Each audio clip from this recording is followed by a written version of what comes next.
Hi, good evening all. എന്താണ്, എങ്ങനെയാണ് നിങ്ങളുടെ പഠിത്തമൊക്കെ എവിടം വരെയായി? കേറ്ററ്റിന്റെ പരീക്ഷ അടുത്തുകൊണ്ടിരിക്കുകയാണ്. അപ്പോ എവിടം വരെയൊക്കെ ആയി? നിങ്ങളുടെ പഠിത്തങ്ങളും കാര്യങ്ങളും ഒക്കെ നന്നായിട്ട് പോകുന്നുണ്ടോ? പിന്നെ എന്താണ്, പൊതുവെ നിങ്ങൾക്ക് ഒരു ടഫ് എന്ന് പറയുന്നത് ഒരു ഇതാണ് സൈക്കോളജി. എല്ലാവർക്കും അല്ല, ചില ആളുകൾക്ക് ഭയങ്കര സിമ്പിൾ ആണ്, ചില ആളുകൾ നന്നായിട്ടൊക്കെ ചെയ്യാറുണ്ട്. എന്നാലും കുറച്ചു പേർക്ക് ഇപ്പൊ ആദ്യമായിട്ടൊക്കെ സൈക്കോളജി പഠിക്കുന്നവർക്കൊക്കെ ഒരു പ്രയാസം ഉണ്ടാവും. പ്രത്യേകിച്ച് ഇപ്പൊ സർവീസിലുള്ളവർക്ക് എക്സാം എഴുതാൻ പോകുന്നുണ്ടല്ലോ. അപ്പോ അവർക്ക് ഒരു എന്തുണ്ടാവും, ആദ്യമായിട്ട് സൈക്കോളജി പഠിക്കുമ്പോൾ ഒരു പ്രയാസം ഉണ്ടാവും സ്വാഭാവികമായിട്ടും.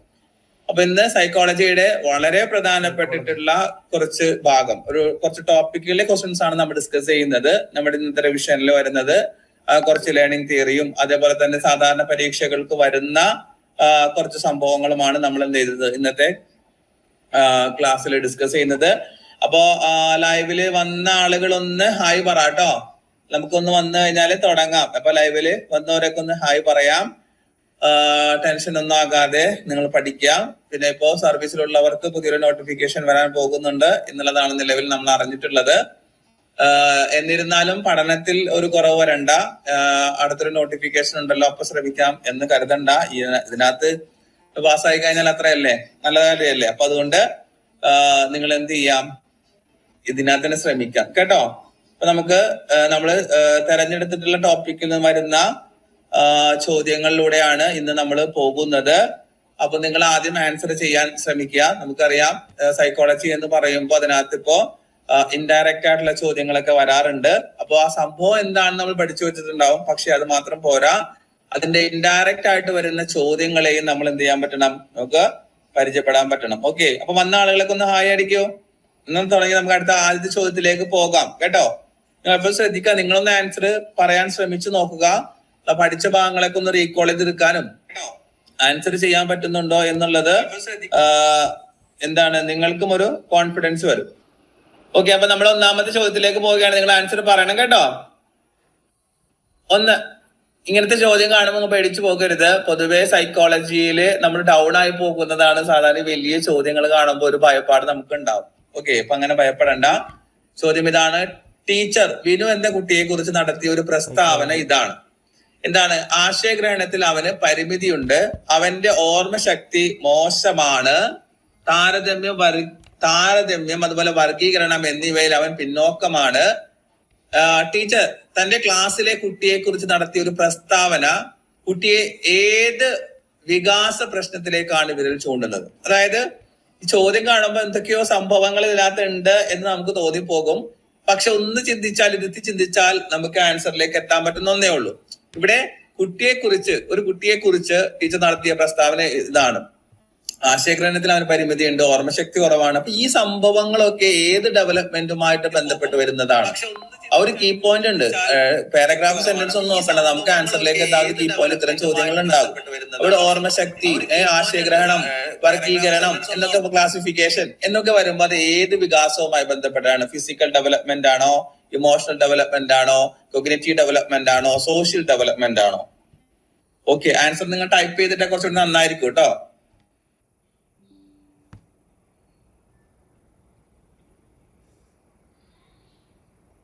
ഓക്കെ, ആൻസർ വരുന്നുണ്ട്. Very good. ഓക്കെ, നിങ്ങൾക്ക് അത് മനസ്സിലായില്ലേ? പക്ഷെ ആദ്യം നിങ്ങൾ ഈ ചോദ്യത്തിന്റെ ഇത് കണ്ടപ്പോ ഒന്ന് പേടിച്ചില്ലേ? ഇതെന്താ സംഭവം, എന്ത് കിട്ടുമോ എന്നൊക്കെയുള്ള ചിന്ത കുറച്ചെങ്കിലും ഒരു നെഗറ്റീവ് നിങ്ങളുടെ മൈൻഡിൽ ഉണ്ടായിട്ടുണ്ടാവും, എനിക്ക് ഉറപ്പാണ് കാര്യം.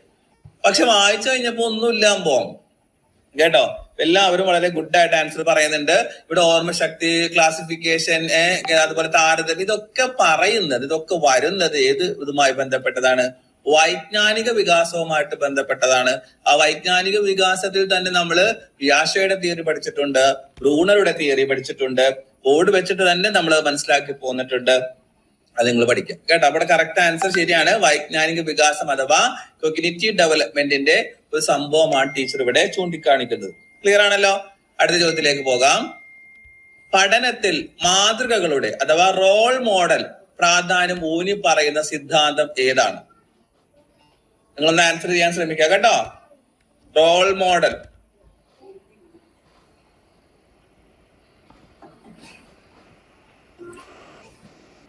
ഏത് തിയറിയിലാണ് റോൾ മോഡൽ പറയുന്നത്? ഒസബൽ തിയറിയിലാണോ, ബന്ദൂര തിയറിയിലാണോ, വൈഗോട്സ്കിയുടെ തിയറിയിലാണോ, തോണ്ടേക്കിന്റെ തിയറിയിലാണോ? പെട്ടെന്ന് ആൻസർ ചെയ്തേ. ഓക്കെ, ആലോചിച്ച് വരുന്നുണ്ട്, ആൻസറുകൾ വരുന്നുണ്ട്. നമുക്ക് നോക്കാം ഏതാണെന്നുള്ളത്. ഓക്കെ, ടൈപ്പ് ചെയ്തതിന് ഇതിനുണ്ട്. അമീന, അനക, അതുപോലെ GLP സ്കൂൾ പേരില്ല അതിനകത്ത്. പിന്നെ ആരാണ്? ആവണി അല്ലെ, Avani Tarun, Albeena, Mehar. Okay, very good very good. Mubashira, ഒത്തിരി പേര് ആൻസർ പറയുന്നുണ്ട് കണ്ടോ. അപ്പോ ഇവിടെ റോൾ മോഡൽ എന്ന് മനസ്സിലായപ്പോ തന്നെ നമുക്ക് മനസ്സിലായി എന്താണ് ബന്ദൂരയുടെ തിയറിയുമായിട്ട് ബന്ധപ്പെട്ട് വരുന്നതാണ് അല്ലെ. ഒബ്സർവേഷൻ, നിരീക്ഷണ പഠനം എന്നൊക്കെ പറഞ്ഞ് നമ്മൾ പഠിച്ചിട്ടുണ്ട്. അപ്പൊ ഒബ്സർവേഷൻ ലേണിംഗ് തിയറി. അപ്പൊ നിലവിൽ നമുക്ക് ഇതുപോലെ നിരീക്ഷണ പഠന സിദ്ധാന്തമാരുടേതാണ് എന്നൊക്കെയുള്ള ചോദ്യങ്ങൾക്ക് പകരം ചിലപ്പോൾ ഇങ്ങനെയുള്ള ടൈപ്പ് ഓഫ് ക്വസ്റ്റ്യൻസ് എന്ത് ചെയ്യാം, നമുക്ക് നമ്മൾ പ്രതീക്ഷിക്കേണ്ടതുണ്ട് കേട്ടോ. ഇവിടെ കറക്റ്റ് ആൻസർ വരുന്നത് ബന്ദൂരാസ് തിയറിയാണ്. ദെൻ അടുത്ത ക്വസ്റ്റ്യനിലേക്ക് നമ്മൾ പോവുകയാണ് ചെയ്യുന്നത് കേട്ടോ. ഓക്കെ അല്ലെ, നെക്സ്റ്റ് ക്വസ്റ്റ്യനിലേക്ക് പോകാലോ. ഓക്കെ, സൈക്കോളജി എന്ന് പറഞ്ഞാല് നമ്മള് ബുദ്ധിമുട്ടാണെന്ന് മനസ്സിലാദ്യം പഠിപ്പിച്ചു കഴിഞ്ഞിട്ടുണ്ടെങ്കിൽ എല്ലാം ബുദ്ധിമുട്ടായിരിക്കും. സൈക്കോളജി മാത്രമല്ല. ഓക്കെ, നമുക്കും ചെയ്യാൻ പറ്റുമെന്ന് മനസ്സിലാക്കാം കേട്ടോ. അടുത്തൊരു ക്വസ്റ്റ്യനിലേക്ക് പോകാം.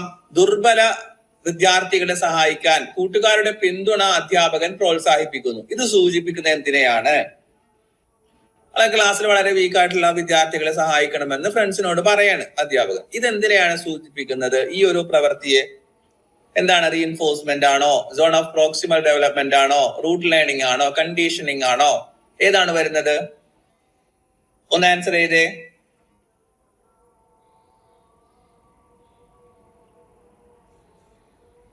ദുർബല വിദ്യാർത്ഥി സഹായിക്കാൻ കൂട്ടുകാരുടെ ഒരു പിന്തുണ വേണം അല്ലെ. അപ്പൊ ഈ പിന്തുണ എന്ന് പറയുമ്പോ ഇവിടെ സംഭവം വരുമ്പോ ഏതുമായിട്ട് നമുക്കൊരു കണക്ട് ചെയ്തിട്ട് പറയാം. ആ പിന്തുണയ്ക്ക് നമ്മളൊരു പേര് പറയാറുണ്ട് അല്ലെ. എന്താണ്? സ്കഫോൾഡിങ് എന്നാണ് പറയുന്നത്. ആ പിന്തുണയ്ക്ക് നമ്മൾ സ്കഫോൾഡിങ് എന്നാണ് പറയുന്നത്. ഓക്കെ, ഇവിടെ നമുക്ക് ആ ഒരു പിന്തുണ എന്നുള്ള സംഭവം, സ്കഫോൾഡിങ് എന്ന സംഭവം ഇതിനകത്ത് ഇല്ല. അപ്പൊ സ്വാഭാവികമായിട്ടും നമുക്ക് മനസ്സിലാക്കേണ്ടത് അത് ഏതുമായിട്ടാണ് കണക്ട് ചെയ്ത് വരുന്നത് എന്നുള്ളതാണ് ചോദ്യം വരുന്നത്. അപ്പോ ആൻസർ പറയുന്നുണ്ട്, നമുക്ക് നോക്കാം. ഓക്കെ, ഒരുപാട് പേര് ആൻസർ പറയുന്നുണ്ട്. എല്ലാവരും പേര് വായിക്കുന്നില്ല കേട്ടോ. നേരത്തെ ആൻസർ പറഞ്ഞ ആളുകളൊക്കെ തന്നെയാണ് ആൻസർ പറയുന്നത്. ഞാൻ പറഞ്ഞില്ലേ, ചിലപ്പോൾ കൺഫ്യൂഷൻ ഉണ്ടാകും എന്ന് കരുതിയിട്ട് നിങ്ങൾ ആൻസർ പറയാതിരിക്കണ്ട, നിങ്ങൾ പറയണം കേട്ടോ. അപ്പൊ ഇവിടെ കറക്റ്റ് വരുന്നത് ഏതാണ്? സോൺ ഓഫ് പ്രോക്സിമൽ ഡെവലപ്മെന്റ് അഥവാ ZPD എന്ന് പറയുന്നതാണ് അല്ലെ. ഇത് ആരുടെ തിയറിയിലാണ് ഇത് വരുന്നത് എന്ന് പറയാമോ? ഈ ടേം ആരുടെ തിയറിയിലാണ് വന്നിട്ടുള്ളതെന്ന് പറയാമോ?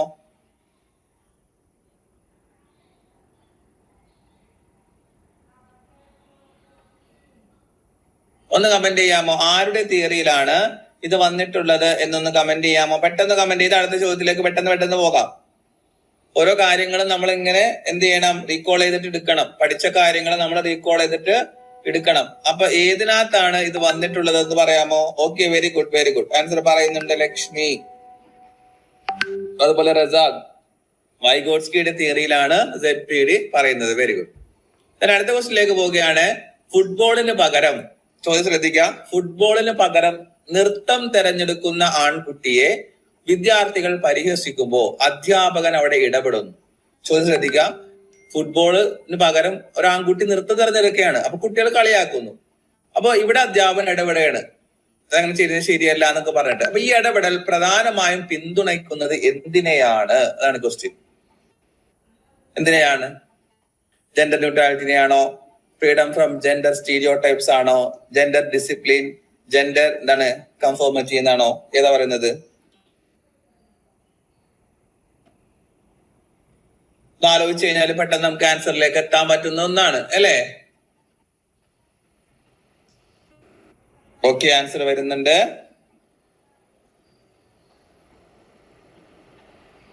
നമുക്ക് നോക്കാം.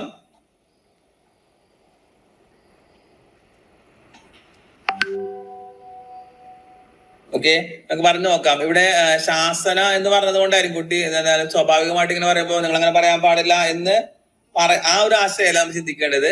ഇവിടെ നോക്കിയേ, ഫുട്ബോളിന് പകരം നൃത്തം എടുത്തപ്പോഴാണല്ലോ ആൺകുട്ടികൾ എടുത്തപ്പോഴാണല്ലോ അവർ പരിഹസിച്ചത്. അപ്പൊ എന്താണ് അവർ പരിഹസിക്കാനുണ്ടായ ഒരു കാര്യം? ഫുട്ബോൾ എന്ന് പറയുന്നത് ആൺകുട്ടികൾക്കും നൃത്തം എന്ന് പറയുന്നത് പെൺകുട്ടികൾക്കും ഉള്ളതാണ് അല്ലെ. അങ്ങനെ ഒരു കോൺസെപ്റ്റ് ആണ് കുട്ടികൾക്ക് ഉണ്ടായത്.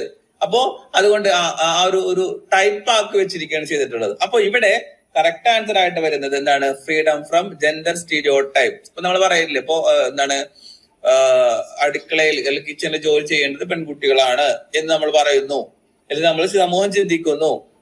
അതല്ലെങ്കിൽ പോലീസ് ജോലി അല്ലെങ്കിൽ പോലീസിലേക്ക് വരേണ്ടത് ആ ഡിപ്പാർട്ട്മെന്റിലേക്ക് ആൺകുട്ടികളാണ്, പിന്നെ നഴ്സിംഗ് ഫീൽഡിലേക്ക് പെൺകുട്ടി, അങ്ങനെ നമ്മൾ ഓരോ ടൈപ്പ് ഒരു സംഭവങ്ങൾ നമ്മൾ ടൈപ്പ് ആക്കി വെക്കുന്നുണ്ട് ചില കാര്യങ്ങൾ. അത് ഇന്നവർക്കാണ് ഇന്ന കൂട്ടർക്കാണ് എന്നുള്ളത്. അപ്പൊ ഇവിടെ അങ്ങനെ ഒന്നുമില്ല. ഫുട്ബോൾ എന്ത് ചെയ്യാം, ആണുങ്ങളും കളിക്കാം പെണ്ണുങ്ങളും കളിക്കാം, കുഴപ്പമില്ല. ഡാൻസ് ആയിരുന്നാലും അങ്ങനെ തന്നെ. അത് ഇന്ന ആൾക്ക് എന്നുള്ള ഏതെങ്കിലും ഒരു ജെൻഡറിന് നമ്മൾ ടൈപ്പ് ആക്കി വെക്കുന്നത്, അതാണ് ജെൻഡർ സ്റ്റീരിയോ ടൈപ്പ് എന്ന് പറയുന്നത്. അപ്പൊ അതിൽ നിന്നുള്ള ഒരു ഫ്രീഡം ആണ് ഇവിടെ അധ്യാപകർ ഉദ്ദേശിക്കുന്നത്. ഓപ്ഷൻ ബി ആണ് കറക്റ്റ് ആൻസർ ആയിട്ട് വരുന്നത് കേട്ടോ. അടുത്ത ദിവസത്തിലേക്ക് പോവാണ്.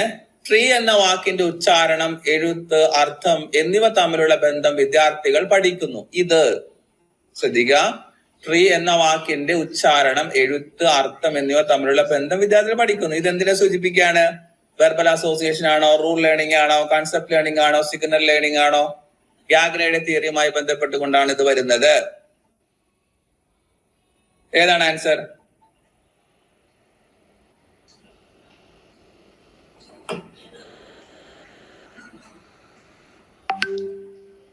ഞാൻ പറയാം, ഗ്യാഗ്നയുടെ തിയറി നിങ്ങൾ പഠിക്കുമ്പോ അവിടെ ആ സ്റ്റേജ് ഹൈറാർക്കി ഓർഡർ ഉണ്ടല്ലോ, അത് നിങ്ങൾ കറക്റ്റ് ആയിട്ട് പഠിക്കണം. അത് മാത്രം മുമ്പ് അത് മാത്രം പഠിച്ചാൽ മതിയായിരുന്നു. കഴിഞ്ഞ ഒരു ഞാൻ പറഞ്ഞായിരുന്നു മുമ്പ് അത് പഠിച്ചാൽ മതിയായിരുന്നു. പക്ഷെ ഇപ്പൊ അങ്ങനെ പോരാ. ഇപ്പൊ എന്താ സംഭവം എന്ന് വെച്ചിട്ടുണ്ടെങ്കിൽ ആ ഉള്ളിൽ വരുന്ന സംഭവം കൂടി പഠിക്കണം. എന്താണ് ഒന്നാമത്തെ ഹൈറാർക്കിയിൽ വരുന്ന സംഭവം, എന്ത് ലേണിംഗ് ആണ് നടക്കുന്നത്, ഇതും പഠിക്കണം. ഇവിടെ ട്രീ എന്ന വാക്കിന്റെ ഉച്ചാരണം, അതുപോലെ എഴുത്തർത്ഥം എന്നിവ തമ്മിലുള്ള ബന്ധം, ഇതൊക്കെ പറയണല്ലോ. അപ്പൊ എന്താണ് ഇത്? വെർബൽ അസോസിയേഷൻ അഥവാ വാചിക പഠനം, വാചിക ബന്ധ പഠനമാണ് ഇത് സൂചിപ്പിക്കുന്നത്. കറക്റ്റ് ആൻസർ വരുന്നത് ഓപ്ഷൻ എ ആണ്. ഒത്തിരി പേര് ആൻസർ പറയുന്നുണ്ട് കേട്ടോ. നിങ്ങൾ പഠിച്ചിട്ടാണ് പറയുന്നതെങ്കിൽ എനിക്ക് തോന്നുന്നു ഈ ഒരു ഭാഗങ്ങളൊക്കെ നിങ്ങൾക്ക് കുഴപ്പമില്ലാണ്ട് ആൻസർ ചെയ്യാൻ പറ്റുന്നുണ്ട് എന്നുള്ളൊരു കോൺഫിഡൻസ് ആണ്. ഓക്കെ, അപ്പൊ വെർബൽ അസോസിയേഷൻ ആണ് എന്ത് ചെയ്യുന്നത്? വരുന്നത്. ക്ലിയർ ആയോ? ഓക്കെ, നമുക്ക് അടുത്ത ക്വസ്റ്റ്യനിലേക്ക് പോകാം. അടുത്ത ക്വസ്റ്റ്യൻ ഒന്ന് ആൻസർ പറയൂ.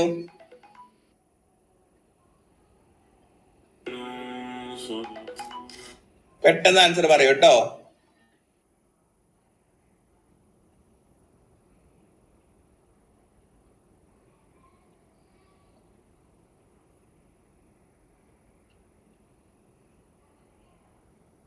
പേന പിടിക്കൽ, അക്ഷരങ്ങൾ എഴുത്ത്, ഇടവേള നൽകൽ എന്നിവയുടെ ശൃംഖല വഴി ഒരു വാക്ക് എഴുതാൻ കുട്ടി പഠിക്കുന്നു. ഇത് എന്തിന്റെ ഉദാഹരണമാണ്? ഇതും ആ തിയറിയുമായിട്ട്, ഗാഗ്രയുടെ തിയറിയുമായിട്ട് വരുന്നതാണ്. Signal learning, discrimination learning, chaining, അതുപോലെ കൺസെപ്റ്റ് ലേണിംഗ്. ഇവിടെയും ഒരു എന്താ പറയുന്ന ഒരു ഹൈറാർക്കിയിൽ വരുന്ന സംഭവം, ചില സംഭവങ്ങൾ ഓർഡർ ആയിട്ട് തന്നെ നടക്കുന്നുണ്ട് കേട്ടോ. നമ്മള് വെർബലായ ഓർഡർ ആയിട്ട് നടക്കുന്നതിന് വെർബൽ അസോസിയേഷൻ എന്ന് പറയുന്ന ഒരു ആക്ടിവിറ്റി ആണ് എങ്കിൽ നമ്മൾ എന്താ പറയാ, ആൻസർ വരുന്നുണ്ട്. Very good. എനിക്ക് തോന്നുന്നു നിങ്ങൾക്ക് കുറച്ചും കൂടി ഗാഗനയുടെ തിയറി കൈകളിലേക്ക് ഒതുക്കാൻ സാധിച്ചിട്ടുണ്ട് എന്നുള്ളതാണ്. ശരിക്കും ആ കഥ നമ്മുടെ മൈൻഡിൽ ഉണ്ട് എങ്കില്, ഞാൻ കഴിഞ്ഞ ദിവസം മലയാളത്തിലൊരു കഥ പറയണ്ടായിരുന്നു അല്ലെ, എനിക്ക് ഇഷ്ടപ്പെട്ട. അതുപോലെ സൈക്കോളജിയിൽ എനിക്ക് ഇഷ്ടപ്പെട്ട കോഡ് കഥ ഇതാണ്, ഈ പറഞ്ഞ ഗംഗേട്ടന്റെ കഥയാണ്. നമ്മുടെ ഈ ഗാഗനയുടെ തിയറിയിൽ വരുന്ന കഥയാണ്. ആ കഥയുടെ ഒരു പ്രത്യേകത എന്ന് പറയുന്നത് ഹൈറാർക്കിയുടെ ഓർഡർ നമ്മൾ പഠിക്കുന്നുണ്ട്. മാത്രമല്ല അവിടെ എന്താണ് സംഭവം വരുന്നതെന്ന് കൂടി നമ്മൾ മനസ്സിലാക്കുന്നുണ്ട്. അപ്പോ കറക്റ്റ് ആൻസർ ഏതാണ്? ഓപ്ഷൻ സി ആണ്. ചെയിനിങ് അഥവാ ശൃംഖലാ പഠനം എന്ന് പറയുന്നതാണ്. Very good. ബി അല്ല കേട്ടോ, ബി അല്ല. അതിന്റെ ഓർഡർ ആണ് ഇവിടെ പറഞ്ഞത്. ശൃംഖല വഴിയുള്ള ഓരോ വാക്ക് എഴുതാൻ കുട്ടി പഠിക്കുകയാണ് ചെയ്യുന്നത്. മനസ്സിലാവണ്ട? അപ്പൊ ഇവിടെ എന്താ വരുന്നത്? സി ആണ്. ചെയിനിങ് ആണ് കറക്റ്റ് ആൻസർ വരുന്നത് കേട്ടോ. അടുത്ത ചോദ്യത്തിലേക്ക് നമ്മൾ പോകാം. അടുത്ത ചോദ്യത്തിലേക്ക് നമ്മൾ പോവുകയാണ്. അടുത്ത ക്വസ്റ്റ്യൻ, ഒരു വിദ്യാർത്ഥി വായനയിൽ സുതാര്യമാണ്, പക്ഷേ എന്താണ് സമാന ഉച്ചാരണമുള്ള വാക്കുകൾ തെറ്റായിട്ട് വായിക്കുന്നു. ഒരു വിദ്യാർത്ഥി വായന സുതാര്യമാണ്, പക്ഷെ സമാന ഉച്ചാരണമുള്ള വാക്കുകൾ തെറ്റായിട്ട് വായിക്കുന്നു. ഉദാഹരണം ഫോം, അതുപോലെ തന്നെ ഫ്രം. ഇത് രണ്ട് ഏകദേശം കാണുമ്പോൾ ഒരേപോലെയാണ് തോന്നുന്നത്, പക്ഷെ തെറ്റായിട്ടാണ് വായിക്കുന്നത്. വിപുലമായ അഭ്യാസത്തിന് ശേഷവും പിശകുകൾ തുടരുന്നു. ഏറ്റവും സാധ്യതയുള്ള പഠനശേഷി പ്രശ്നം ഏതാണ്? ഇത് ഇങ്ങനെയൊക്കെ ചോദിക്കുമ്പോ തലയിൽ ഇങ്ങനെ പുകയൊക്കെ പോകും കേട്ടോ. ഇവിടെ ഒന്നുമില്ല, ഒരു പോയിന്റ് അതിനകത്ത് ഉണ്ട്, കീ പോയിന്റ് ഉണ്ട്. ഇത് എന്തിന്റെ ക്വസ്റ്റൻ ആണെന്നുള്ളത് നിങ്ങൾക്ക് താഴെ കണ്ടപ്പോൾ മനസ്സിലായില്ലേ, ഒരു ഡിസബിലിറ്റിയെ കുറിച്ചാണ് പറയുന്നത് എന്നുള്ളത് അല്ലെ. ഇത് ഇങ്ങനെയൊക്കെ പറയുമ്പോൾ നമുക്കൊരു കൺഫ്യൂഷൻ, ഇത് എന്താ ഉദ്ദേശിക്കണത് എന്നുള്ളത്. പക്ഷെ ഒരു കീ പോയിന്റ് അവിടെ ഉണ്ട്. വാക്കുകൾ തെറ്റായി വായിക്കുന്നു കണ്ടോ, അതാണ് നമ്മുടെ ഇത്. ഞാൻ പറഞ്ഞില്ലേ, നിങ്ങൾ വലിയ ചോദ്യങ്ങൾ കാണുമ്പോൾ ഭയപ്പെടരുത്, ഭയപ്പെടേണ്ട ആവശ്യകതയില്ല. നമുക്ക് ആൻസറിലേക്ക് എത്തുവാനുള്ള ഒരു കീവേഡ് അവിടെ ഉണ്ട്. ആ ചോദ്യത്തിൽ ഇടാ, അത് നമ്മൾ കണ്ടെത്തുക എന്നുള്ളതാണ്. കണ്ടെത്തി കഴിഞ്ഞാൽ ആൻസർ കിട്ടും. ഓക്കെ, ആൻസർ അതുകൊണ്ടാണ് ആൻസർ എല്ലാവരും പറയുന്നുണ്ട്. ഡിസ്ലെക്സിയ ആണ് കറക്റ്റ് ആൻസർ. ഇവിടെ കുട്ടിക്ക് വരുന്നത് അത് വായിക്കാൻ പറ്റുന്നില്ല, കാരണം ഫോം അതുപോലെ തന്നെ ഫ്രം എന്ന് പറയുന്നത് എന്താണ്, തെറ്റായിട്ടാണ് കുട്ടി വായിക്കുന്നത്. അത് ഡിസ്ലെക്സിയുമായിട്ട് ബന്ധപ്പെട്ടതാണ്. Very good, very good. അടുത്ത ദിവസത്തിലേക്ക് പോകാം. മുൻപ് പഠിച്ചിരുന്ന ഒരു കാര്യം പുതിയൊരു കാര്യം പഠിക്കുന്നതിന് യാതൊരു വിധത്തിലുള്ള സഹായമോ തടസ്സമോ ചെയ്യുന്നില്ല. ഇത് ഏത് തരം പഠനമാണ്? മുമ്പ് നമ്മൾ ഒരു കാര്യം പഠിച്ചിട്ടുണ്ടെന്ന് വിചാരിക്കാം, പക്ഷെ പുതിയൊരു കാര്യം പഠിക്കുമ്പോൾ അതിനൊരു തടസ്സവും വരുന്നില്ല, ഒരു സഹായവും വരുന്നില്ല. ഇത് ഏത് തരം പഠനമാണ്? പോസിറ്റീവ് ട്രാൻസ്ഫർ ഓഫ് ലേണിംഗ് ആണോ, നെഗറ്റീവ് ട്രാൻസ്ഫർ ഓഫ് ലേണിംഗ് ആണോ, സീറോ ട്രാൻസ്ഫർ ഓഫ് ലേണിംഗ് ആണോ, ലേണിംഗ് ഫോർ ട്രാൻസ്ഫർ ആണോ? ഏതാണ് വരുന്നത്? ഒന്ന് പെട്ടെന്ന് കമന്റ് ചെയ്യാ.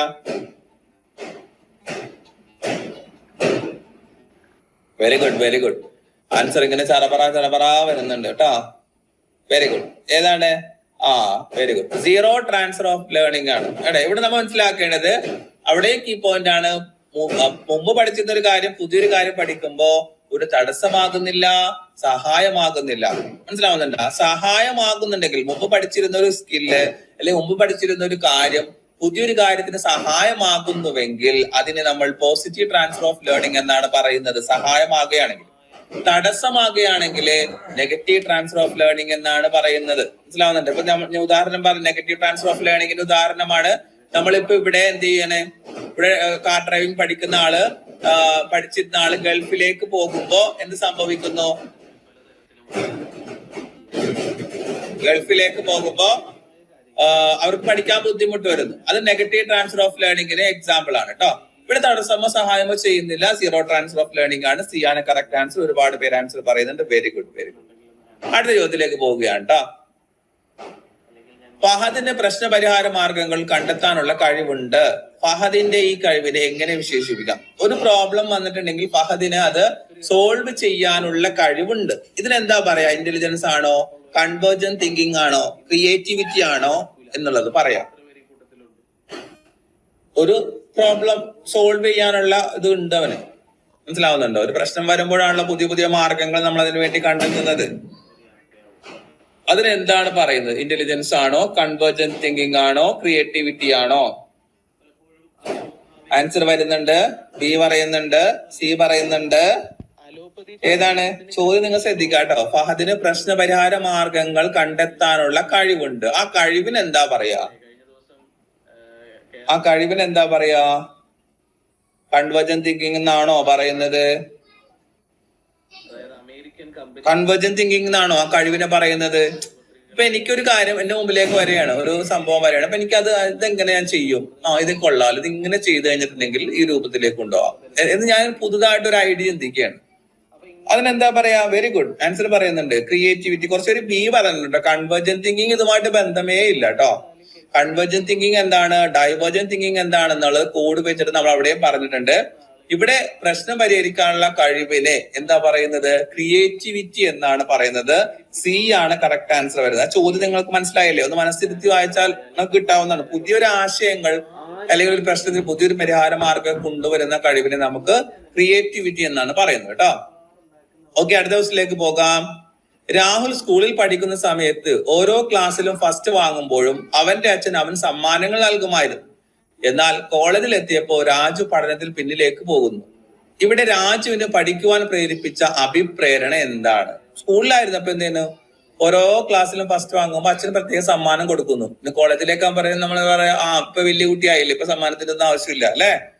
സോ ഇങ്ങനെ വന്നപ്പോ സ്വാഭാവികമായിട്ട് രാജു പഠനത്തിൽ എന്ത് ചെയ്തു? പിന്നോക്കം പോയി. ഇവിടെ എന്താണ് രാജുവിന് കിട്ടിയ അഭിപ്രേരണ അഥവാ മോട്ടിവേഷൻ എന്താണ്? ഇൻട്രൻസിക് ആണോ, എക്സ്റ്റൻസിക് ആണോ വരുന്നത്? ഏത് മോട്ടിവേഷൻ ആണ് വരുന്നത്? എയും ബി ഒക്കെ പറയുന്നുണ്ടല്ലോ. ഓക്കെ, എക്സിറ്റ് ഇൻ, അവിടെ ഇൻ എക്സിറ്റ് അങ്ങനെ ഓർത്താൽ മതി. ഇൻ എന്ന് പറഞ്ഞാല് ഉള്ളിൽ നിന്ന് വരുന്ന ഒരു മോട്ടിവേഷൻ ആണ്. നമുക്ക് താല്പര്യം, നമുക്ക് ഇഷ്ടം, നമ്മുടെ ഇഷ്ടമൊക്കെ വെച്ച് വരില്ലേ, അതിനാണ് ഇൻട്രൻസിക് മോട്ടിവേഷൻ എന്ന് പറയുന്നത്. ഉദാഹരണമായിട്ട് എനിക്കൊരു പുസ്തകം വായിക്കാൻ ഇഷ്ടമാണ്, എനിക്കൊരു സ്ഥലത്തിൽ യാത്ര പോകാൻ ഇഷ്ടമാണ്, അത് എന്റെ ഉള്ളിൽ നിന്ന് വരുന്ന ഇഷ്ടമാണ്. അതിനെ ആരെന്നെ പ്രോത്സാഹിപ്പിക്കുന്നതോ അല്ലെങ്കിൽ നിർബന്ധിക്കുന്നതോ ഒന്നുമല്ല. അതിനാണ് ഇൻട്രൻസിക് മോട്ടിവേഷൻ എന്ന് പറയുന്നത്. എക്സ്റ്റൻസിക് മോട്ടിവേഷൻ എന്ന് പറഞ്ഞിട്ടുണ്ടെങ്കിൽ എക്സിറ്റ് ഓർത്താൽ മതി. എക്സിന്റെ എക്സിറ്റ് ഓർത്താൽ മതി. പുറത്ത് നിന്നൊരു കാര്യം നേടിയെടുക്കുന്നതിന് വേണ്ടിയാണ്, സമ്മാനങ്ങൾ നേടുന്നതിന് വേണ്ടി, പ്രൈസ് നേടുന്നതിന് വേണ്ടി, സ്ഥാനമാനങ്ങൾ നേടുന്നതിന് വേണ്ടി, പ്രൊമോഷൻ നേടുന്നതിന് വേണ്ടി. ഓക്കെ, ഇപ്പൊ സർവീസിലുള്ള ആളുകളെ സംബന്ധിച്ചിടത്തോളം ഇത്രയും തിരക്കും ഒക്കെ വന്നിട്ട് അവരെന്ത് ചെയ്യുന്നു, പഠിക്കാൻ തയ്യാറാകുന്നു അല്ലെ. എന്തുകൊണ്ടാണ്? അത് നേടിയെടുക്കണം, പുറത്തുള്ള ഒരു സംഭവം ഉള്ളത് കൊണ്ടാണ് അല്ലെ. അല്ലാണ്ട് ഇപ്പൊ ഇരുന്ന് വായിച്ച് പഠിക്കാൻ അങ്ങനെ ആഗ്രഹം കൊണ്ടല്ലല്ലോ. അപ്പൊ അത് ഒരു എക്സ്റ്റൻസിവ് മോട്ടിവേഷൻ ഉദാഹരണമാണ്. ഇവിടെയും അങ്ങനെ തന്നെയാണ്. ഓപ്ഷൻ ബി ആണ് കറക്റ്റ് ആൻസർ ആയിട്ട് വരുന്നത്. ഒരുപാട് പേര് ആൻസർ പറയുന്നുണ്ട് കേട്ടോ. അടുത്ത ചോദ്യത്തിലേക്ക് പോകാം. ഒരു സയൻസ് പ്രൊജക്ടിൽ കുട്ടിയെ വെള്ളം സംരക്ഷിക്കാൻ എത്ര മാർഗങ്ങൾ ചിന്തിക്കാമെന്ന് ചോദിക്കുന്നു. ഒരു സയൻസിന്റെ പ്രൊജക്ടുമായി ബന്ധപ്പെട്ട് ആ കുട്ടിയോട് ചോദിക്കണം, വെള്ളം സംരക്ഷിക്കാൻ എത്ര മാർഗങ്ങൾ നമുക്ക് ചിന്തിക്കാം എന്ന് ചോദിക്കുകയാണ്. ഇത് എന്തിന് ഉദാഹരണമാണ്? Convergent thinking, divergent, logical, critical thinking. ഏതാ വരുന്നത്? ലോജിക്കൽ റീസണിങ് കേട്ടോ. അത് കുട്ടി വെള്ളം സംരക്ഷിക്കാൻ എത്ര മാർഗങ്ങൾ ഉണ്ട്, അല്ലെങ്കിൽ ഏതെല്ലാം മാർഗങ്ങളിലൂടെ നമുക്ക് ഇതാക്കാം എന്നൊരു കുട്ടിയോട് ചോദിക്കുമ്പോ അവിടെ ഏത് തരം തിങ്കിങ് ആണ് വരുന്നത്? കൺവേർജന്റ് ആണോ, ഡൈവേർജന്റ് ആണോ, ഏതാ വരുന്നത്? ലോജിക്കൽ ആണോ, ക്രിട്ടിക്കൽ ആണോ? കുറച്ച് ആൾക്കാർ കൺവേർജന്റ് പറയുന്നുണ്ട്, ഡൈവേർജന്റും പറയുന്നുണ്ട്. ഞാൻ പറയില്ലേ, കൺവേർജന്റ് എന്ന് പറയാൻ ഒരു സൊല്യൂഷൻ മാത്രമേ ഉള്ളൂ. ഇന്ത്യക്ക് സ്വാതന്ത്ര്യം കിട്ടിയത് എപ്പോഴാണെന്ന് ഒരാൾ ചോദ്യം ചോദിച്ചു അല്ലെ, 1947 ഓഗസ്റ്റ് 15. ഇത് 10 വർഷം കഴിഞ്ഞ് ചോദിച്ചാലും ഇതായിരിക്കും ആൻസർ, 20 വർഷം കഴിഞ്ഞ് ചോദിച്ചാലും ഇതായിരിക്കും ആൻസർ. കാരണം അവിടെ ഇന്റലിജൻസ് മതി. അവിടെ പുതുതായിട്ട് സംഭവങ്ങളൊന്നും അങ്ങനെ ഒന്ന് കണക്ട് ചെയ്ത് ഓർത്താൻ പറ്റില്ല. കണക്ട് ചെയ്യാൻ പറ്റുന്ന ഇങ്ങനത്തെ സിമ്പിൾ ഉദാഹരണങ്ങൾ ഞാൻ പറയുന്നത്. നേരെ മറിച്ച് ഒരു കുട്ടിയോട് ചോദിക്കുകയാണ്, നമുക്കൊരു കടലാസ് കൊണ്ട് എന്തെല്ലാം കാര്യങ്ങൾ ഉണ്ടാക്കാം, ഒരു പേപ്പർ എടുത്ത് നിനക്ക് ഇത് എന്തെല്ലാം ഉണ്ടാക്കാൻ പറ്റും? അപ്പൊ ചില കുട്ടികൾ ബോട്ട് ഉണ്ടാക്കും, ചില കുട്ടികൾ പ്രാവിനെ ഉണ്ടാക്കും, ചില കുട്ടികൾ അങ്ങനെ പുതിയ പുതിയ സംഭവങ്ങൾ ഉണ്ടാക്കും. കുറെ സംഭവങ്ങൾ, കുറെ സൊല്യൂഷൻസ് ഉണ്ട്, മെനി സൊല്യൂഷൻസ്. അത് ശരിക്കും വരുന്നത് ഡൈവേർജന്റ് തിങ്കിങ്ങിലാണ്. മനസ്സിലാവണ്ട. കൺവേർജന്റ് തിങ്കിങ്ങിൽ ഒരൊറ്റ സൊല്യൂഷൻ മാത്രമേ ഉണ്ടാവുള്ളൂ. പക്ഷെ ഡൈവേർജന്റ് തിങ്കിങ് ക്രിയേറ്റിവിറ്റിയുമായിട്ട് ബന്ധപ്പെട്ടതാണ്, മറ്റേത് ഇന്റലിജൻസുമായിട്ട് ബന്ധപ്പെട്ടാണ്. അപ്പൊ ഡൈവേർജന്റ് തിങ്കിങ്, നേരത്തെ ക്രിയേറ്റിവിറ്റി പറഞ്ഞില്ലേ, ഈ ക്രിയേറ്റിവിറ്റി ഉള്ള കുട്ടികളുടെ ഒരു പ്രത്യേകതയാണ് അവർക്ക് ഡൈവേർജന്റ് തിങ്കിങ് ഉണ്ടാവും. കാരണം ഡൈവേർജന്റ് തിങ്കിങ് എന്ന് പറയുന്നത് കുറെ സൊല്യൂഷൻസ് ഇങ്ങനെ ചിന്തിക്കാനുള്ള ഒരു കഴിവ് അവർക്കുണ്ടാവും കേട്ടോ. അപ്പൊ ഇവിടെ ബി ആണ് വരുന്നത്. അടുത്ത ക്വസ്റ്റിലേക്ക് പോവുകയാണ്. 12ാമത്തെ ക്വസ്റ്റ്യൻ. കീബോർഡ് ടൈപ്പിംഗ് പരിശീലിച്ച വിദ്യാർത്ഥി സ്മാർട്ട് ഫോൺ ടച്ച് സ്ക്രീനിൽ വേഗത്തിൽ ടൈപ്പ് ചെയ്യും. ഇത് സൂചിപ്പിക്കുന്നത് എന്താണ്? കീബോർഡ് പഠിച്ചിട്ടുണ്ട്, ടൈപ്പിംഗ് പരിശീലിച്ചിട്ടുണ്ട്, പ്രാക്ടീസ് ചെയ്തിട്ടുണ്ട്. അപ്പൊ സ്മാർട്ട് ഫോണിൽ പെട്ടെന്ന് അവിടെ നിന്ന് ചെയ്യാൻ പറ്റും. ഇത് സൂചിപ്പിക്കുന്നത് എന്തിനാണ്? നെഗറ്റീവ് ട്രാൻസ്ഫർ ആണോ, പോസിറ്റീവ് ട്രാൻസ്ഫർ ആണോ, സീറോ ട്രാൻസ്ഫർ ആണോ? പെട്ടെന്ന് ആൻസർ പറഞ്ഞ ഏതാണ്?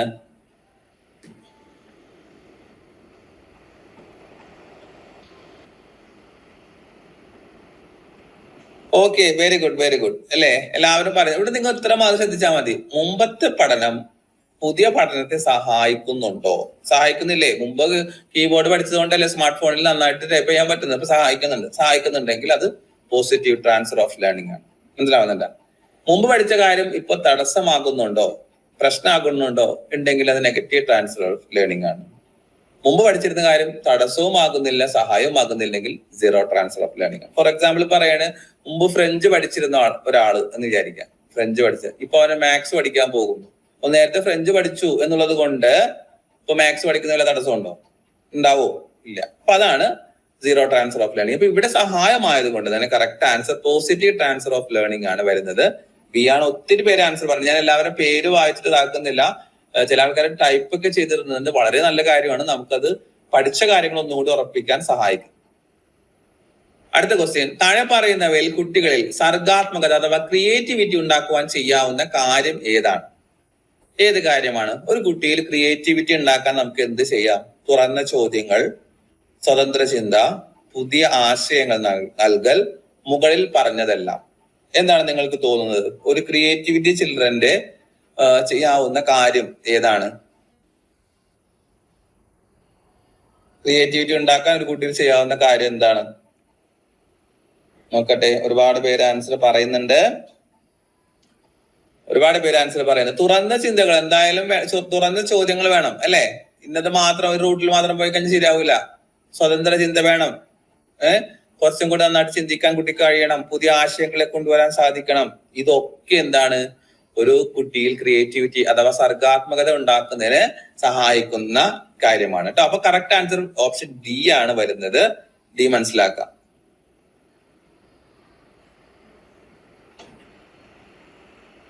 അടുത്ത ക്വസ്റ്റ്യൻ നോക്കിയേ.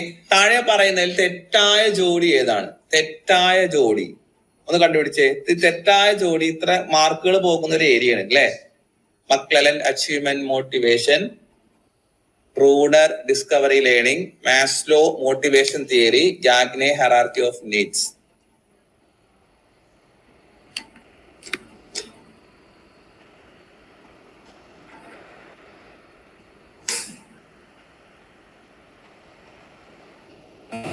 ഏതാണ് കറക്റ്റ് ആൻസർ വരുന്നത്? തെറ്റായ ജോഡിയാണ്. ശരിയായ ജോഡി ചോദിക്കാം, തെറ്റായ ജോഡി ചോദിക്കാം. ഇവിടെ തെറ്റായ ജോഡിയാണ്. റുമി മോൾ മുകളിൽ പറഞ്ഞതല്ല, ആ നേരത്തെ ആൻസർ ആണല്ലേ. ഇവിടെ സി വരുന്നുണ്ട്, ഡി വരുന്നുണ്ട്. നമുക്ക് നോക്കാം. അൻസിന സി പറഞ്ഞിട്ടുണ്ട്, മാസ്ലോ മോട്ടിവേഷൻ തിയറി. അതെന്താ മാസ്ലോയുടെ മോട്ടിവേഷൻ തിയറി തെറ്റിയത്? എനിക്ക് തോന്നുന്നു അൻസിന ചിന്തിച്ചത് മാസ്ലോയുടെ നമ്മൾ ഹൈറാർക്കി ഓഫ് നീഡ്സ് ആണ് പഠിച്ചിട്ടുള്ളത് അല്ലെ. ആവശ്യങ്ങളുടെ ശ്രേണിയാണ്. അപ്പൊ അതുകൊണ്ട് നമുക്ക് ഓരോ നോക്കാം. മക്ലെലന്റെ അച്ചീവ്മെന്റ് മോട്ടിവേഷൻ സംശയമില്ല. ബ്രൂണർ ഡിസ്കവറി ലേണിംഗ്, കണ്ടെത്തൽ പഠനം ബ്രൂണറുടെ സംശയമില്ല. മാസ്ലോയുടെ നമ്മൾ പഠിച്ചത് ഹൈറാർക്കി ഓഫ് നീഡ്സ് ആണ് അല്ലെ. അപ്പൊ ഇത് തെറ്റല്ലേ? മുബഷിറേം പറയുന്നുണ്ട്, അൻസിനെയും പറയുന്നുണ്ട്. മാസ്ലോ മോട്ടിവേഷൻ തിയറി തെറ്റല്ലേ എന്ന് പറഞ്ഞേ. നമ്മ ഹൈറാർക്കി ഓഫ് നീഡ്സ് അല്ലേ പറഞ്ഞത്? ലക്ഷ്മി പറയുന്നുണ്ട് മാസ്ലോ ഹൈറാർക്കി ഓഫ് നീഡ്സ് ആണ് പറഞ്ഞത്. തെറ്റല്ലേ? ചില ആൾക്കാർ ഡി പറയുന്നുണ്ട്. എന്താണ് ഡി പറയുന്ന ആളുകളുടെ അഭിപ്രായം? മാസ്ലോ മോട്ടിവേഷൻ തിയറി തെറ്റല്ലേ ശരിക്കും? പിന്നെ അതേപോലെ ചില ആൾക്കാർ ഗാഗ്നെ ഹൈറാർക്കി ഓഫ് നീഡ്സ് പറഞ്ഞിട്ടുണ്ട്. അപ്പൊ ഇവിടെ നമുക്ക് നോക്കുന്നത് ഈ ഹൈറാർക്കി ഓഫ് നീഡ്സ് എന്ന് പറയുന്ന സംഭവം അഥവാ ആവശ്യങ്ങളുടെ ശ്രേണി എന്ന് പറയുന്ന സംഭവം അതൊരു മോട്ടിവേഷൻ തിയറിയാണ്. അത് ആദ്യം മനസ്സിലാക്കാം നിങ്ങൾ കേട്ടോ. മോട്ടിവേഷൻ തിയറിയാണത്. ഏത്?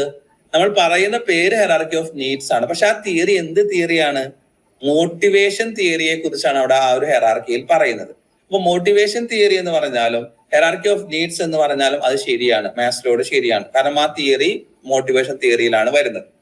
പിന്നെ എന്തുകൊണ്ട് തെറ്റിയ ആളുകൾ സി ആണ് അവർ പറഞ്ഞത്. അപ്പൊ ശരിയാണ് കേട്ടോ, മാസ്ലോ ശരിയാണ്. ഗാഗ്നയുടെ എന്തുകൊണ്ട് അവരുടെ ശ്രദ്ധയിൽ പെട്ടില്ല എന്ന് ചോദിച്ചാൽ അവിടെ ഹെറാർക്കി എന്ന് കണ്ടു. ഹെറാർക്കി കണ്ടപ്പോ ഗാഗ്നയുടെ ഹെറാർക്കി നമ്മൾ പഠിച്ചിട്ടുണ്ടല്ലോ. അപ്പൊ അത് ശരിയാണെന്ന് നിങ്ങൾ ഉറപ്പിച്ചു. പക്ഷേ ശ്രദ്ധിക്കേണ്ടത് ഗാഗ്നയുടെ ഹെറാർക്കി ഓഫ് ലേണിംഗ് ആണ് വരുന്നത്. ശ്രദ്ധിക്കണം കേട്ടോ. നമ്മുടെ മാർക്ക് പോകുന്ന ചെറിയ ചെറിയ പോയിന്റുകളാണ് ഞാൻ ഈ പറയുന്നത്. ഗാഗ്നയുടെ ഹെറാർക്കി ഓഫ് ലേണിംഗ് ആണ് വരുന്നത്, ഹെറാർക്കി ഓഫ് നീഡ്സ് അല്ല. ഹെറാർക്കി ഓഫ് നീഡ്സ് വരുന്നത് മാസ്ലോയാണ്. ഇവിടെ തെറ്റ് വരുന്നത് ഗാഗ്നയാണ്. അൻസിന, ലക്ഷ്മി മനസ്സിലായോ? മുബഷിറ മനസ്സിലായോ പറഞ്ഞത്? ക്ലിയർ ആയോ? ഡൗട്ട് ഉണ്ടോ? മാസ്ലോയുടെ മോട്ടിവേഷൻ തിയറിയാണ്, മോട്ടിവേഷൻ തിയറിയുടെ ആളാണ്. ക്ലിയർ ആണല്ലോ അൻസിന? മനസ്സിലായല്ലോ? ഓക്കെ. നിങ്ങൾ മനസ്സിലാവണ്ട. ഞങ്ങളെ തെറ്റിക്കഴിയുമ്പോ നിങ്ങൾ തെറ്റോ എന്ന് പേടിച്ചേക്കണ്ട. തെറ്റിക്കഴിയുമ്പോൾ എനിക്ക് ഒന്നുകൊണ്ട് പറഞ്ഞുതരാൻ കഴിയും. മനസ്സിലാവുന്നുണ്ടോ? അപ്പോ ഇത്രയേ ഉള്ളൂ. മാസ്ലോയുടെ ഹൈറാർക്കി ഓഫ് നീഡ്സ് ആണ്. അത് നിങ്ങളുടെ ചിന്ത ശരിയാണ്. പക്ഷെ ആ തിയറി മോട്ടിവേഷൻ തിയറി അന്നുകൂടി നിങ്ങൾ മനസ്സിലാക്കി വെക്കണം. രണ്ടാമത്തേത് ഗാഗ്നയുടെ ഹൈറാർക്കി കാണുമ്പോൾ തന്നെ വാക്ക് പോകരുത്. അതിന്റെ ബാക്കിൽ എന്താണ്, നീഡ്സ് ആണോ ലേണിംഗ് ആണോ നോക്കണം. ഗാഗ്നെ പഠന ശ്രേണിയാണ് പറയുന്നത്, മാസ്ലോ ആവശ്യങ്ങളുടെ ശ്രേണിയാണ് പറയുന്നത്. ഓക്കെ ആണല്ലോ? നോ സാർ മനസ്സിലായില്ല എന്നാണോ Ansina?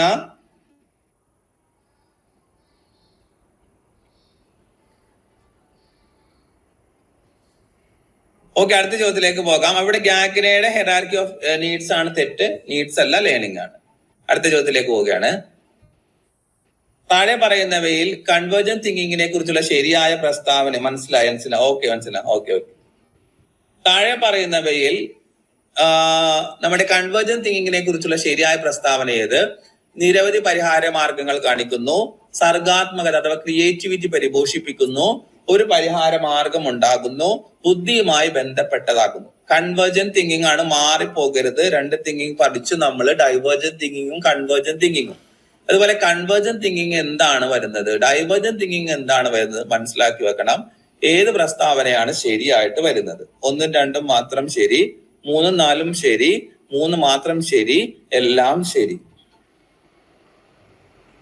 Okay, very good. Answer പറയുന്നുണ്ട്, റസാഖ് പറയുന്നുണ്ട്, മുബഷിറ പറയുന്നുണ്ട്. 3 മാത്രമാണ് ശരി എന്നാണ് നമ്മുടെ ആര് പറയുന്നത്, മുബഷിറ പറയുന്നത്. 3 മാത്രം എന്ന് പറയുമ്പോൾ ഒരു പരിഹാര മാർഗം. ഓക്കെ, അത് ശരിയാണ്. കൺവേർജൻ തിങ്കിങ് എന്തുമായി ബന്ധപ്പെട്ടതാണ് മുബഷിറ? കൺവേർജൻ തിങ്കിങ് ഇന്റലിജൻസുമായി ബന്ധപ്പെട്ടത്. അത് നിങ്ങൾ അത് ഒരു ബോക്സ് ഇട്ട് പഠിച്ചോട്ടോ. Convergent thinking 1 solution, divergent thinking many solutions. അതുപോലെ കൺവേർജൻ തിങ്കിങ് ഇന്റലിജൻസ്, ബുദ്ധിയുമായിട്ട് ബന്ധപ്പെട്ടതാണ്. ആ ബുദ്ധി ഉണ്ടെങ്കിൽ നമുക്ക് ആൻസർ പറയാം. ഇപ്പുറത്തോ ഡൈവേർജൻ തിങ്കിങ് വരുന്നത് ക്രിയേറ്റിവിറ്റിയുമായിട്ട് ബന്ധപ്പെട്ടതാണ്. അപ്പോ കൺവേർജൻ തിങ്കിങ് ഒരു പരിഹാരം മാത്രമേ ഉള്ളൂ, നിരവധി പരിഹാരമില്ല, സർഗാത്മകതയില്ല. 3 ഒരു പരിഹാരം മാർഗമുള്ളൂ, ശരി. ബുദ്ധിയുമായി ബന്ധപ്പെട്ടാണ് ശരി. ഇങ്ങനെ വരുമ്പോ 3ഉം 4ഉമാണ് ശരിയായിട്ട് വരുന്നത് കേട്ടോ. ക്ലിയർ? ഇതിന് അടുത്ത ചോദ്യത്തിലേക്ക് പോവുകയാണ്. താഴെ പറയുന്നവയിൽ ബ്രൂണറുമായി ബന്ധമില്ലാത്തത് ഏതാണ്? താഴെ പറയുന്നവയിൽ ബ്രൂണറുമായി ബന്ധമില്ലാത്തത്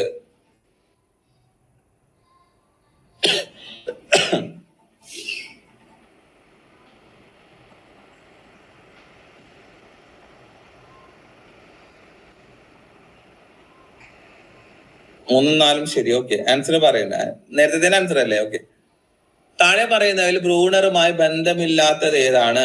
ഒരു ആൻസർ വരട്ടെ. ഡി പറയുന്നുണ്ട്, ബി പറയുന്നുണ്ട്, സി പറയുന്നുണ്ട്, ഡി പറയുന്നുണ്ട്, എ പറയുന്നുണ്ട്.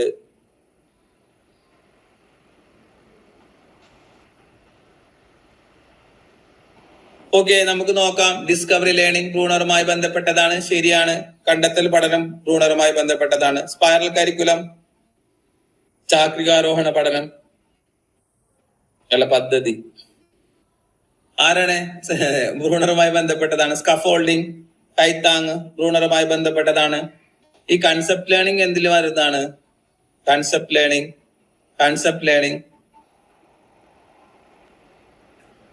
കൺസെപ്റ്റ് ഓർ കോൺസെപ്റ്റ് ഏതാണ്? അത് ഗാഗ്നയുടെ തിയറിയിലായിട്ട് വരുന്നതാണ്. അത് ബ്രൂണറുമായിട്ട് ബന്ധപ്പെട്ടതല്ല. ഡി ആണ് കറക്റ്റ് ആൻസർ ആയിട്ട് വരുന്നത്. Okay, very good. ഡി ആണ് കറക്റ്റ് ആൻസർ ആയിട്ട് വരുന്നത്. അടുത്ത ചോദ്യത്തിലേക്ക് നമുക്ക് പോകാം.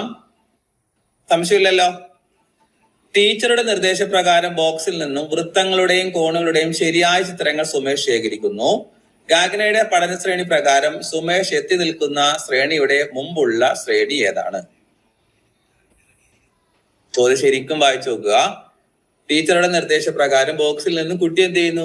ഇത് വൃത്തങ്ങൾ, ഇത് കോണുകൾ എന്ന് പറഞ്ഞ കുട്ടി സുമേഷ് ഇങ്ങനെ ശേഖരിച്ചു വെക്കണം. ഇത് വൃത്തം, അവൻ മനസ്സിലായി. ഇത് കോണുകളാണെന്ന് മനസ്സിലായി. അങ്ങനെയാണെങ്കിൽ ഇവിടെ ഏതൊരു കഴിവാണ് ആ കുട്ടി കിട്ടിയിട്ടുള്ളത്? അതിനെന്താണ്, ഏത് ശ്രേണിയിലാണ് അവനുള്ളത്? ഗാഗ്നയുടെ പഠന ശ്രേണി പ്രകാരം സുമേഷ് എത്തി നിൽക്കുന്ന ശ്രേണിയുടെ മുമ്പുള്ള ശ്രേണി ഏതാണ്? അതാണ് ക്വസ്റ്റ്യൻ.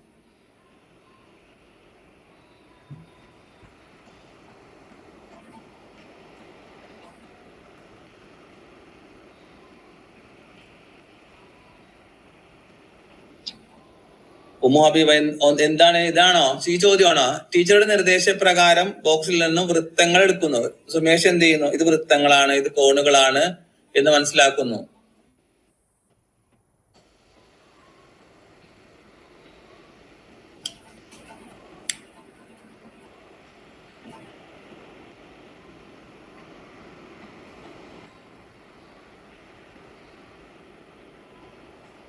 ഓക്കെ, വൃത്തങ്ങളും കോണുകളും ശരിയായിട്ട് തിരിച്ചറിയാൻ സാധിക്കുന്നത് ഏത് സ്റ്റേജിലാണ്? മൾട്ടിപ്പിൾ ഡിസ്ക്രിമിനേഷൻ സ്റ്റേജിലാണ്. എയും ബിയും പറയുന്നുണ്ട് കേട്ടോ.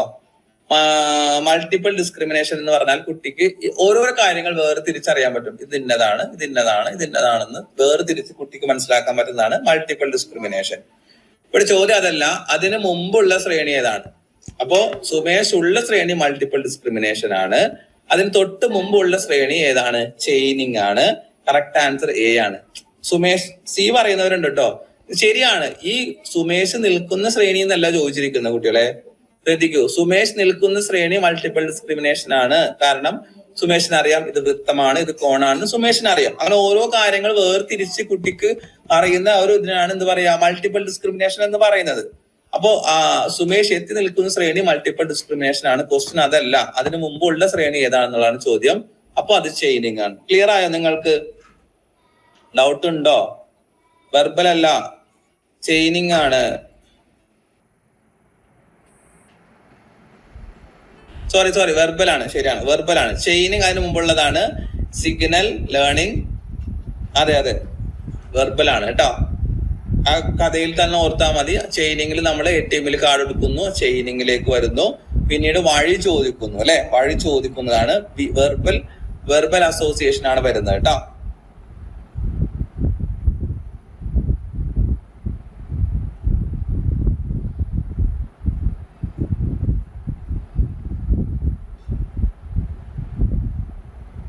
വെർബൽ അസോസിയേഷൻ ആണ് പറയുന്നത്. ഓക്കെ, 16ാമത്തെ ചോദ്യം കൂടി പറഞ്ഞുതരാമെന്നോ? 16ാമത്തെ ചോദ്യത്തിന്റെ സംശയം താഴെ പറയുന്നതിൽ ബ്രൂണറുമായി ബന്ധമില്ലാത്തത്. ഡിസ്കവറി ലേണിംഗ് ബ്രൂണറുമായി ബന്ധമുള്ളതാണ്. അദ്ദേഹത്തിന്റെ ടേമാണ്. സ്പൈറൽ കരിക്കുലം ബ്രൂണറുമായി ബന്ധമുള്ളതാണ്. സ്കഫോൾഡിംഗ് ടേംസ് ആദ്യമായിട്ട് ഉപയോഗിച്ചത് ബ്രൂണറാണ് കേട്ടോ. വൈഗോട്സ്കിയുടെ തിയറിയിൽ അതുണ്ട്, പക്ഷെ ബ്രൂണറും അത് ഉപയോഗിച്ചിട്ടുണ്ട്. അപ്പൊ അത് മറന്നു പോകരുത്. ചിലപ്പോൾ കൺഫ്യൂഷൻ വരുന്നതായിരിക്കും. പിന്നെ എന്താണ് കോൺസെപ്റ്റ് ലേണിംഗ് എന്ന് പറയുന്നത് ഗാഗ്നയുടെ തിയറിയിലാണ്. കോൺസെപ്റ്റ് അറ്റൈൻമെന്റ് മോഡൽ എന്ന് പറയുന്ന സംഭവം ഉണ്ട്, അത് ബ്രൂണറാണ്. മനസ്സിലാവണ്ട? കോൺസെപ്റ്റ് അറ്റൈൻമെന്റ് മോഡൽ ബ്രൂണറാണ്, പക്ഷെ ഇവിടെ ലേണിംഗ് ആണല്ലോ പറഞ്ഞിരിക്കുന്നത്, അത് ബ്രൂണറുടേതല്ല. ഓക്കെ, അപ്പോൾ ഇവിടെ verbal association correct answer B ആണ്. വെർബൽ അസോസിയേഷൻ ആണ്. കഥ മനസ്സിലേക്ക് കൊണ്ടുവന്നാൽ മതി. ATM കാർഡ് ഇട്ടു, ചെയിനിങ് ആണ്. ദെൻ അടുത്തത് വഴി ചോദിച്ചു, വെർബൽ ആണ്, വഴി പറഞ്ഞു കൊടുത്തു. ഓക്കെ, അപ്പൊ ഇവിടെ ബി ആണ് ആൻസർ വരുന്നത് കേട്ടോ, എ അല്ല, ബി ആണ് ആൻസർ വരുന്നത്. അടുത്ത ക്വസ്റ്റ്യൻ, കുട്ടിക്ക് അറിയുന്ന ഒരു കാര്യം കൊണ്ട് അറിയാത്ത കാര്യത്തെ വിശദീകരിക്കാൻ ശ്രമിക്കുന്നതിന് പിയാഷെ വിളിച്ചത് എന്താണ്? കുട്ടിക്ക് ഒരു കാര്യം അറിയാം, ഒരു സ്കീം കുട്ടിക്കുണ്ട്.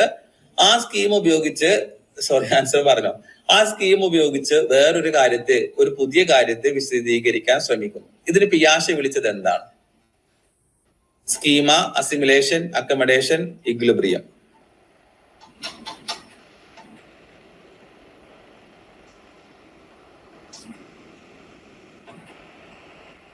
ആൻസർ പറയൂ. അതായത് കുട്ടിക്ക് ഒരു കാര്യം അറിയാം, അപ്പൊ ഉള്ള അറിവിനെ നമ്മൾ എന്താ വിളിക്കുക? സ്കീമ എന്നാ വിളിക്കുന്നത്. ഉള്ള അറിവ് വെച്ച് പുതിയൊരു അറിവിനെ വിശദീകരിക്കാൻ ശ്രമിക്കുന്നു. അതിനെന്താ പറയുന്നത്? ഉള്ള അറിവ് വെച്ചിട്ട് പുതിയൊരു അറിവിനെ വിശദീകരിക്കാൻ ശ്രമിക്കുന്നതിന് അസിമിലേഷൻ ആണ്, അക്കമഡേഷൻ അല്ല. അസിമിലേഷൻ. അക്കമഡേഷൻ എന്ന് പറഞ്ഞാല് കുട്ടി അത് വിശദീകരിക്കുമ്പോ നമ്മ പറയണ അതല്ല മോനെ ഇതാണ് എന്ന് പറഞ്ഞ് കുട്ടി പുതിയൊരു കാര്യത്തെ സ്ഥാപിക്കുമ്പോഴാണ് അക്കമഡേഷൻ വരുന്നത്. അതായത് ഇപ്പോ ഫോർ എക്സാമ്പിൾ പറയുകയാണെങ്കിൽ കുട്ടി എന്ത് ചെയ്തിട്ടില്ല, കുട്ടിക്ക് ചിത്രശലഭത്തെ അറിയാം എന്ന് വിചാരിക്കാം. ചിത്രശലഭത്തെ അറിയാം. അപ്പൊ ചിത്രശലഭം എന്ന സ്കീം കുട്ടിയുടെ തലയിലുണ്ട്. സോ ഒരു എയറോപ്ലെയിൻ പോകുമ്പോ കുട്ടി പറയാണ് ദേ ചിത്രശലഭം പോകുന്നു എന്ന് പറയുന്നു. അപ്പൊ കുട്ടി ആദ്യമായിട്ടാണ് എയറോപ്ലെയിൻ കാണുന്നത്. കുട്ടിയുടെ വിചാരം ഇങ്ങനെ ചിറകും സംഭവങ്ങളൊക്കെ ഉള്ളത് ചിത്രശലഭമാണെന്നാണ് വിചാരിക്കുന്നത്. അപ്പൊ കുട്ടി ഉള്ള സ്കീമ വെച്ചിട്ട് പുതിയൊരു സ്കീമയെ വിശദീകരിക്കാൻ ശ്രമിക്കുന്നു. ഇതിനെയാണ് നമ്മൾ അസിമിലേഷൻ എന്ന് പറയുന്നത്. അപ്പൊ തിരുത്തി കൊടുക്കുന്നു. ഇതുപോലെ ഇത് എന്തല്ല ചിത്രശലഭമല്ല, ഇത് എയറോപ്ലെയിൻ ആണ് എന്ന് പറഞ്ഞ് തിരുത്തി കൊടുക്കുമല്ലോ. അപ്പൊ തിരുത്തി കൊടുക്കുമ്പോൾ കുട്ടിക്ക് മനസ്സിലാകുന്നു ചിത്രശലഭം വേറെ, ഇത് എയറോപ്ലെയിൻ വേറെ. ഓക്കെ, ഇത് എയറോപ്ലെയിൻ. അപ്പൊ എയറോപ്ലെയിൻ എന്നുള്ള സ്കീമ കുട്ടിക്ക് വരുന്നു. നമ്മൾ സംസ്ഥാപിച്ചു കൊടുക്കുകയാണ്. അതിനെയാണ് അക്കമഡേഷൻ എന്ന് പറയുന്നത്. പുതിയൊരു സംഭവത്തെ കറക്റ്റ് ആക്കി നമ്മൾ കൊടുക്കുന്നു.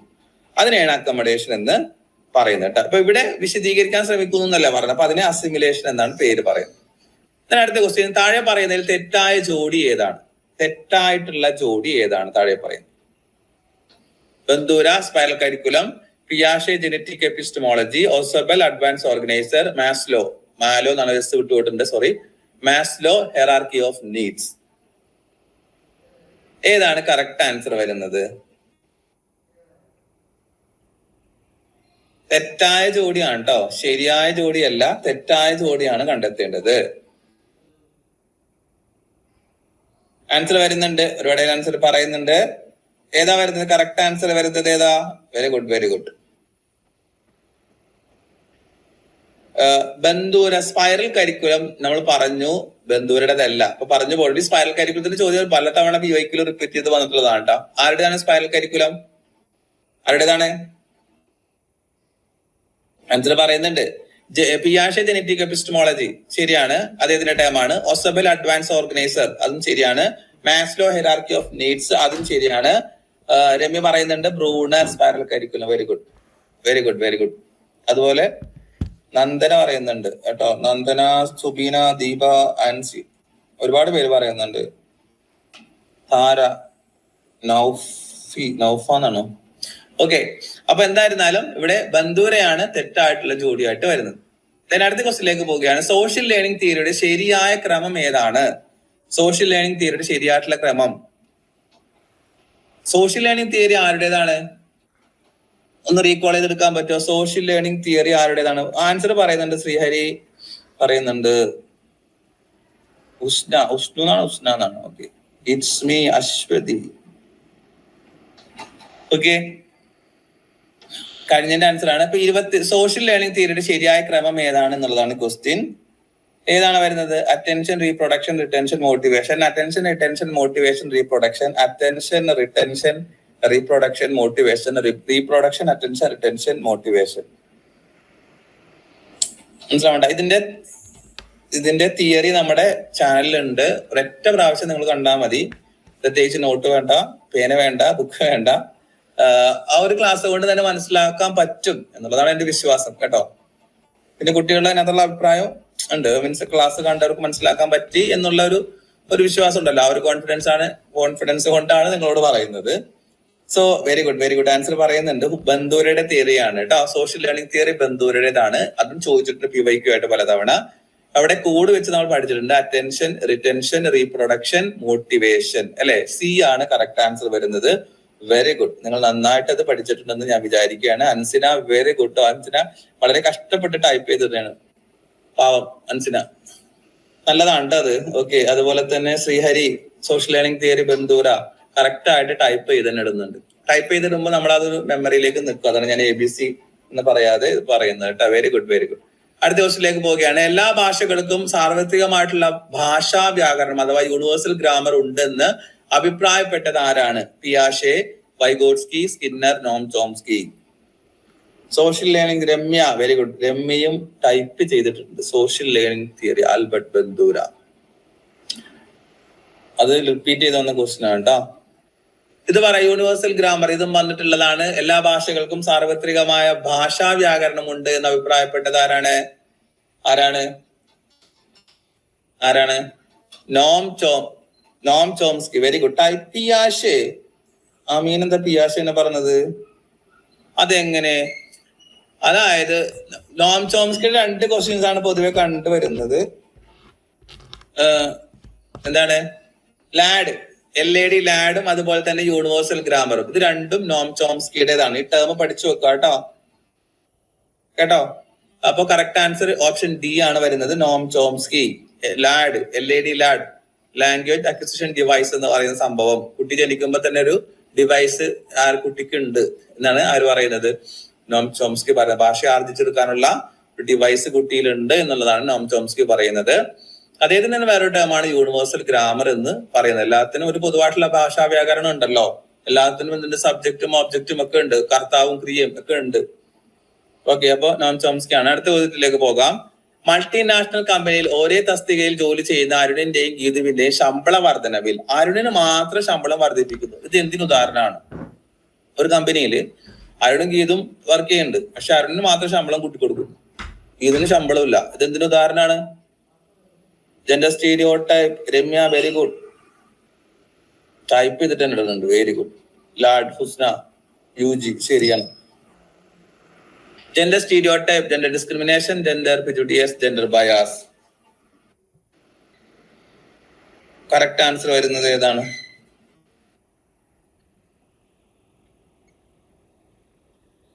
Very good Ramya, very good. Gender discrimination ആണ് അല്ലെ? ജെൻഡർ ഡിസ്ക്രിമിനേഷൻ ആണ് കറക്റ്റ് ആയിട്ട് വരുന്നത്. അതായത് ഒരു ജെൻഡറോട് വേർതിരിവ് കാണിച്ചിട്ടിരിക്കുക അല്ലെ? ചില വീടുകളിലൊക്കെ നടക്കുന്നില്ലേ? അങ്ങനെ. അപ്പോ എന്താണ് ജെൻഡർ ഡിസ്ക്രിമിനേഷൻ ആണ് കറക്റ്റ് ആൻസർ വരുന്നത്. then അടുത്ത ക്വസ്റ്റിലേക്ക് പോവുകയാണ്. ഇതൊരു PYQ ആണ്. ഇതൊക്കെ PYQ ആണ്. അധികവും ചോദിച്ചിട്ടുള്ള PYQ ആണ്, പലതവണ ആവർത്തിച്ച് വന്നിട്ടുള്ളതാണ്. അപ്പൊ അതുകൊണ്ട് ഇതൊന്നും പഠിച്ചാലും മനസ്സിലാക്കിയാലും ഒരു നഷ്ടവും നിങ്ങൾക്ക് വരില്ല. Need for power, need for affiliation, need for achievement ആരുടെ തിയറിയാണ്? ആ വർഷം ഒന്ന് വെറൈറ്റി ആയിട്ട് ചോദിച്ചു. സാധാരണ ചോദിക്കുന്നത് ഇങ്ങനെ ആയിരുന്നില്ലേ ക്വസ്റ്റ്യൻ, മനസ്സിലാവുണ്ടോ? അപ്പൊ ആ ഒരു വർഷം ഒരു വെറൈറ്റി ആയിട്ട് എന്ത് ചെയ്തു, ചോദിച്ചു. അതേതാണ്? അതാരുടേതാണ്? Need for power, need for affiliation, need for achievement ആരുടെ തിയറിയുമായി ബന്ധപ്പെട്ടതാണ് എന്നുള്ളതാണ് ക്വസ്റ്റ്യൻ. ഓക്കെ, ആൻസർ പറയൂ, ആൻസർ പറയൂ.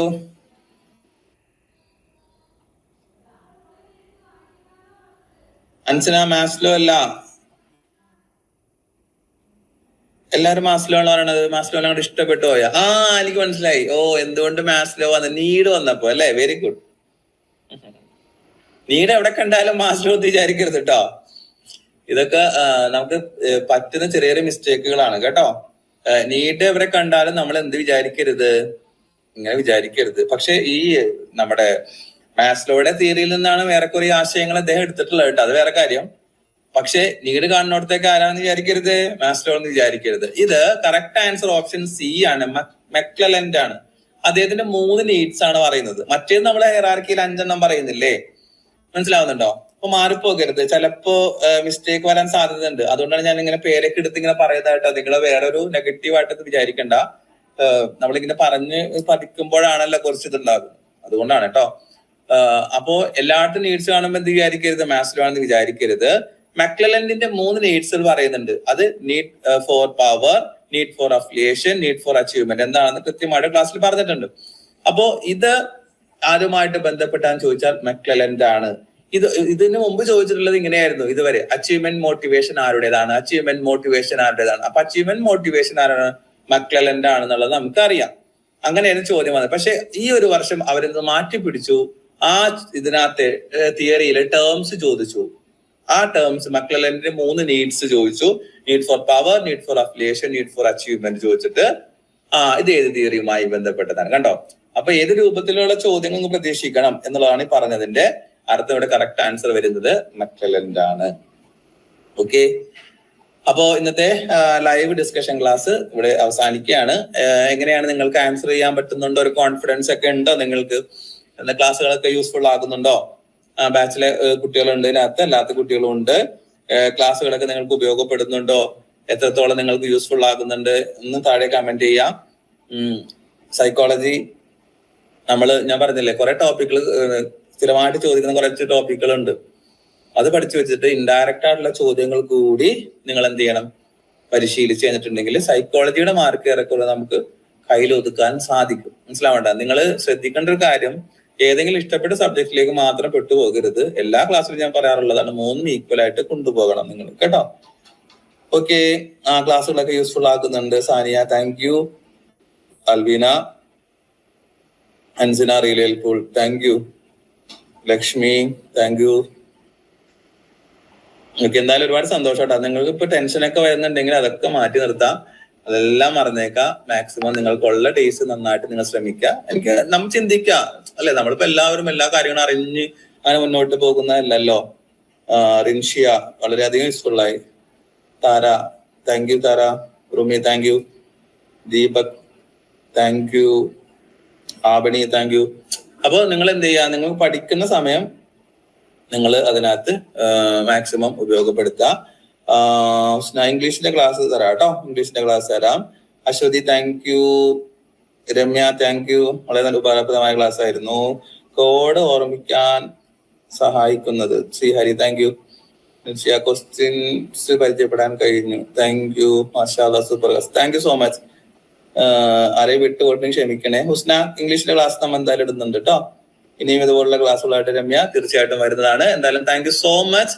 ആരെങ്കിലും വിട്ടുകൊണ്ടും ക്ഷമിക്കണേ, കുറെ മെസ്സേജുകൾ പോയിക്കൊണ്ടിരിക്കുന്നുണ്ട്. എല്ലാവർക്കും താങ്ക് യു. എല്ലാവരും നന്നായിട്ട് എല്ലാവർക്കും എക്സാം എഴുതാൻ സാധിക്കട്ടെ. All the best. അപ്പൊ നമുക്ക് അടുത്ത ലൈവിൽ വീണ്ടും കാണാം. Okay, thank you for watching.